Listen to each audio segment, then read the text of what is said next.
অন্যায় দিল্লি না ঢাকা করাচি না ঢাকা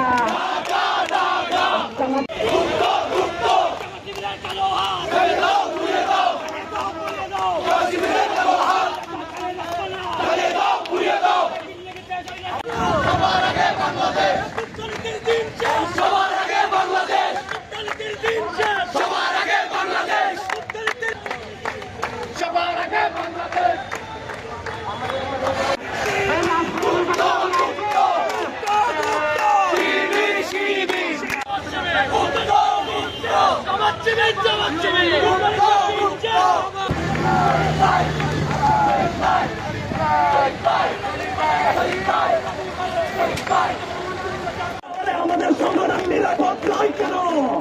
আমাদের সংগঠনকে নিরাপদ করার ব্যবস্থা নিতে হবে, এই আহ্বানে প্রচার করতে হবে। অনলাইনে যেখানে যেখানে বিরোধ করবে সেখানে সত্য ঘটনাদেরকে রাষ্ট্রনায়ক জননেতা বাংলাদেশের প্রধানমন্ত্রী তারেক রহমান জিন্দাবাদ। শুধু একটি তুচ্ছ ঘটনা নয়, বরং বাংলাদেশের এবং বিভিন্ন কলেজ ক্যাম্পাসে অবস্থা আছে